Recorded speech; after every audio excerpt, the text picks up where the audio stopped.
alto do que sobrou da ponte Juscelino Kubitschek, um carro se equilibra sobre o vão. Um caminhão permanece há uma semana no mesmo lugar em que assistiu à ponte se rompendo. Retirar os veículos neste momento é perigoso. O jeito é esperar. Nas tendas improvisadas e em volta da estrutura destruída, a espera também marca os dias dos familiares das vítimas levadas pelas águas do rio Tocantins.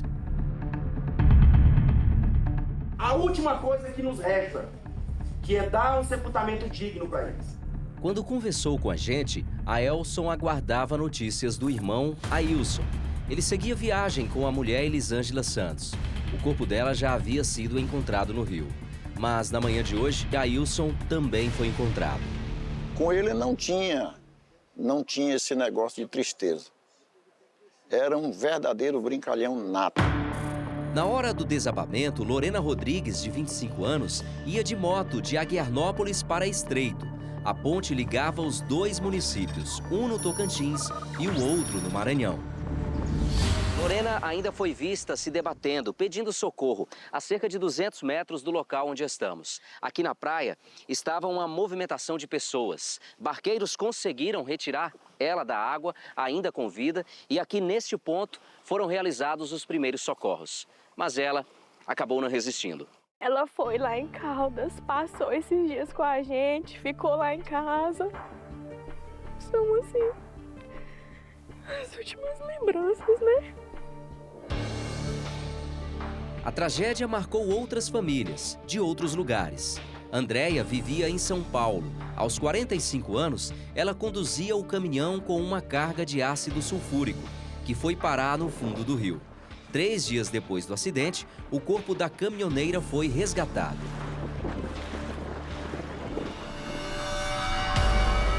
Na última quinta-feira, a 10 quilômetros do local da queda, foi encontrado o corpo de Rosamarina da Silva Carvalho. A moradora de Aguiarnópolis, de 48 anos, atravessava a ponte na garupa de um mototaxista. Ele, Marson Gley Ferreira, ainda está desaparecido. Olhando o que restou da estrutura da ponte, é possível ter noção da dificuldade enfrentada pelas equipes de mergulhadores. Grande parte dos vergalhões e da estrutura de concreto acabou caindo sobre os veículos e as vítimas. As equipes técnicas ainda avaliam a quantidade de escombros que segue submersa no rio Tocantins. Restos da estrutura de concreto e ferro estão a mais de 40 metros de profundidade. O nosso grande desafio está sendo a quantidade de vergalhões, né, e de pontas vivas, né, ou seja, de apêndices submersos que podem sim capacitar, possibilitam, maximizam a possibilidade de enrosco do mergulhador embaixo d'água.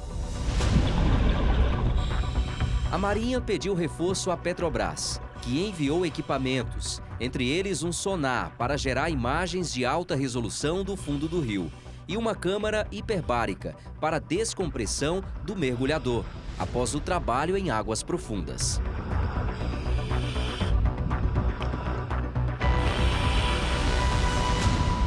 Se ele passar mal e tiver que ser retirado de forma emergencial lá do fundo do leito do rio, ele vai vir à superfície e não cumpriu as etapas de descompressão. Então a gente pega ele, a Marinha trouxe médicos hiperbálicos e enfermeiros hiperbálicos e vai levar esse mergulhador para dentro da câmara hiperbárica. A operação fica mais arriscada porque a estrutura da ponte continua se movimentando, com risco de novos desabamentos. Por isso, as buscas foram interrompidas temporariamente e retomadas após a instalação de sensores. Também gera medo na população abastecida pelo rio Tocantins as cargas de ácido sulfúrico e agrotóxico, mergulhadas na água. Mas a Agência Nacional de Águas e Saneamento Básico, que faz monitoramento diário, descartou o risco de contaminação.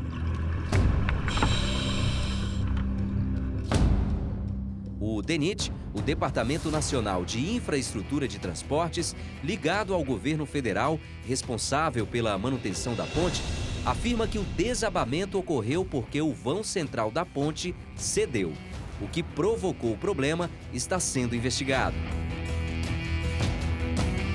A gente precisa entender as causas, o que houve ali. Se tiver de responsabilizar alguém, que seja responsabilizado. Então, a gente quer trazer órgãos externos, como fazer parceria e junto com a Polícia Federal e descobrir o que aconteceu ali.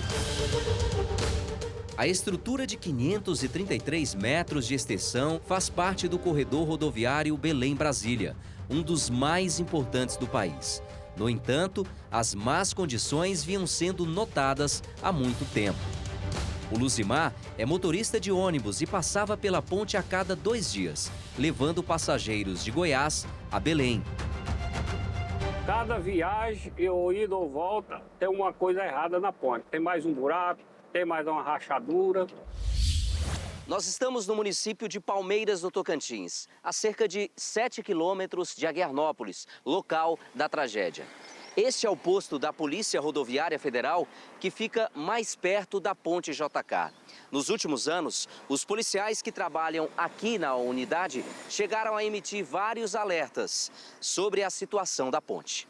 A gente, na sede aqui, nossa diretoria, não recebeu pedido de interdição, mas é isso que a gente precisa aprofundar nas investigações, acompanhar todos esses processos e realmente ver o que aconteceu nessa ponte.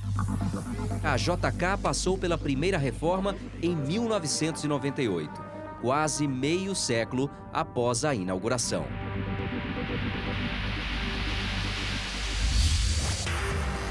Em 2020, um laudo apontou várias deformações na estrutura e a necessidade de reforço e proteção adicional, justamente na parte em que houve a ruptura da ponte.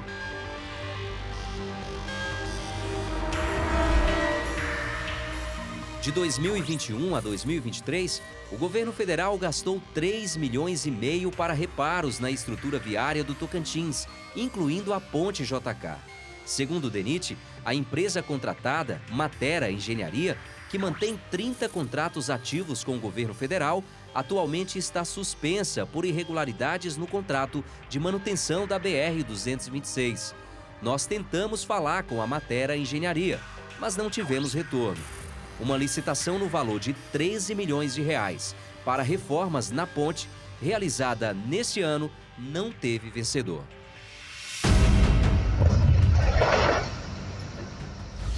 A queda da ponte Juscelino Kubitschek de Oliveira no último domingo não é um incidente isolado.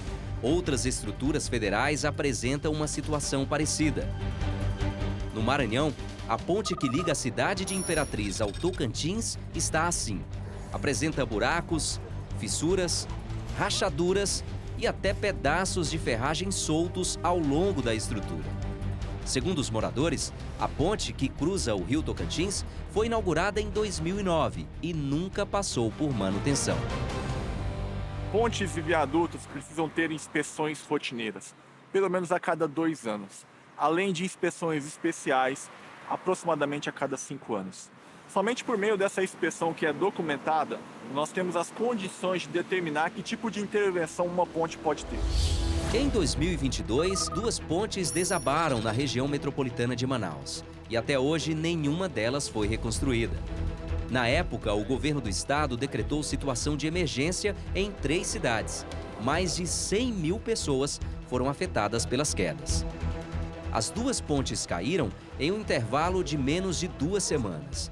Elas integram a BR-319, a rodovia federal que é a única conexão por terra do estado do Amazonas com outras partes do país, como Roraima, por exemplo.